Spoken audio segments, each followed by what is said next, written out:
Whenever a preacher says he witnessed a miracle, a few questions should always cross your mind.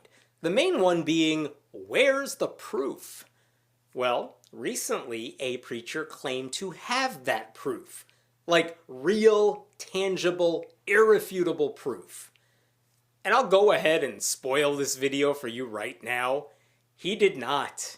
Not even close. But catching the lie wasn't necessarily obvious. And I want to show you what he said and how we know he's lying, because maybe that will help you spot this stuff moving forward. Here's some brief background. The guy on the left here is Pastor Perry Stone. He's best known on YouTube for being the guy who once checked his phone while speaking in tongues.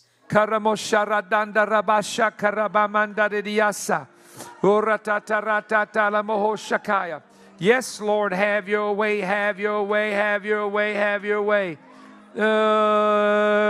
Anyway, he does a show where he speaks with guests, and recently he invited a fellow preacher, Nick Walker, to share the incredible miracles that Nick has personally witnessed. One of those stories involved a man whose hand wasn't working properly. Nick said the man had nerve damage that was so bad that he could not use it. The man, we were told, also had a withered hand. But, as the story goes, that man got baptized. And as soon as that happened, God took control and healed everything. Here is Nick Walker explaining the problem and the miracle. And then you've seen in infants how the gaps between the bones, they have to grow into those gaps, you know, and the infants will have them on top of their head and in between all the joints and growth plates. Well, this young man had gaps in between all of his knuckles, all the joints in his hands and fingers. So he couldn't use his hand? He could not use his hand. As he told me, he couldn't remember the last time he had moved it. And so as soon as his head come out of the water, his hand was loosed, and he began to... And everybody saw this now. Everybody saw this. Everybody saw it. It's a miracle. Now, already a few questions should come to your mind. Where are this man's medical records? I want to know the name of this church. I want to see the video. I mean, someone had to take video of this, right? I mean, it's a baptism. That's a big deal for believers. How could there not be documentation of this? But no. We are not going to get any of that information. Instead, Nick Walker said he had a different kind of proof. Because after this man was healed, he apparently walked into a hospital and got x-rayed specifically because he wanted proof of his healing. And for some reason, the hospital just did an x-ray. As if that's something you can just walk in and request. But okay. We have an x-ray to look at. That's not nothing. Here is Nick Walker showing us the x-ray and describing what we are looking at.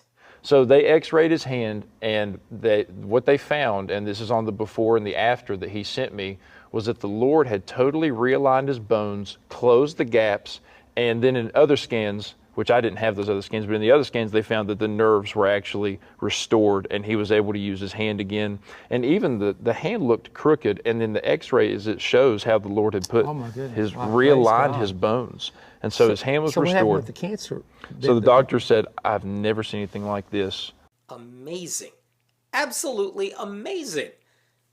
But again, you, being a smart skeptic, should have some questions.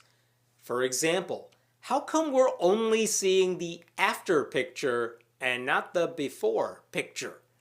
How come that x-ray doesn't show the patient's name, or the date, or the time, or the doctor's name, or the hospital's name? How come it just says figure 1? Where are the other figures? I've had x-rays, they've never looked like that. And here's one more question that should really make you think twice about all this.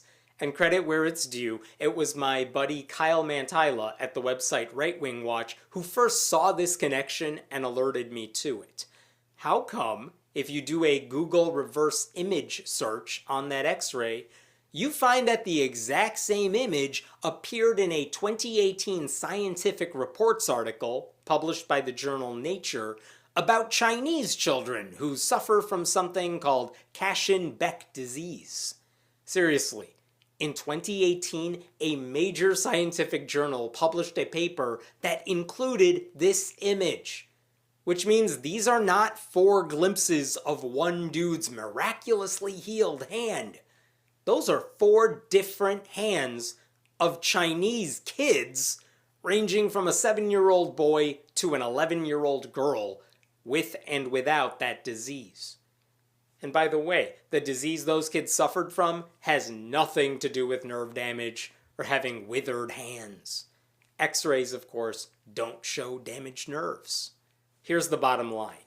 Either Walker thinks we're too dumb to question his claims of a miracle, or someone lied to Walker because they knew he was too dumb to ask questions. So probably dumb enough to spread the lie to a wider audience by using the always uncritical Perry Stone.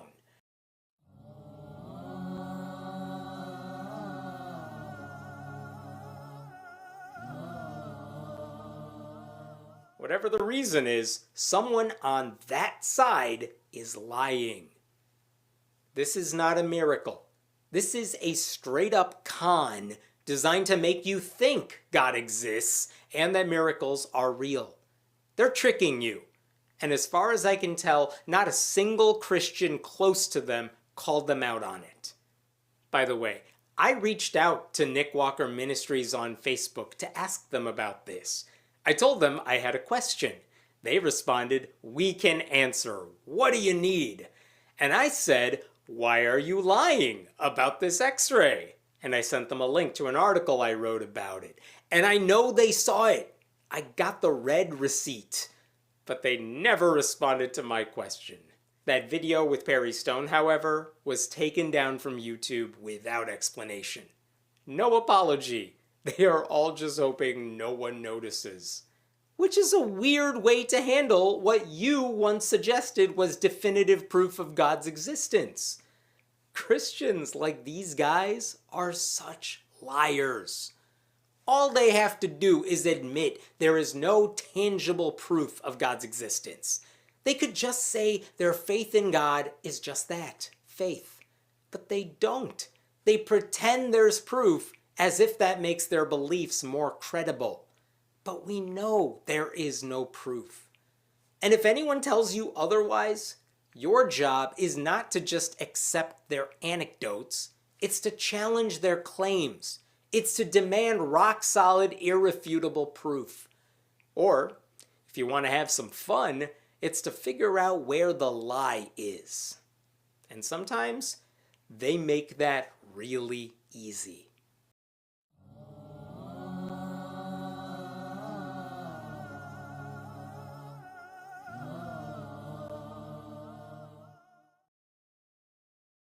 Guys, look at this incredible baptism moment. This took place at a revival we were at recently, and I want to watch this with you guys and just talk about the power of baptism.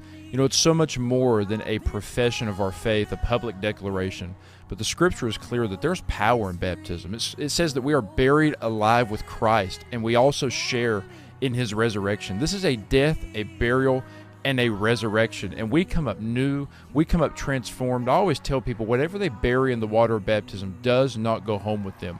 And you can tell that this woman is hungry for something new, a clean slate and a fresh start. Look at the celebration, look at the party being thrown both on earth and in heaven when this woman is baptized. And I declare to you that the same can happen when you bury your life. لا فرق اليوم بين الملوك والعبيد فاعتصموا بالعلم واتركوا التقاليد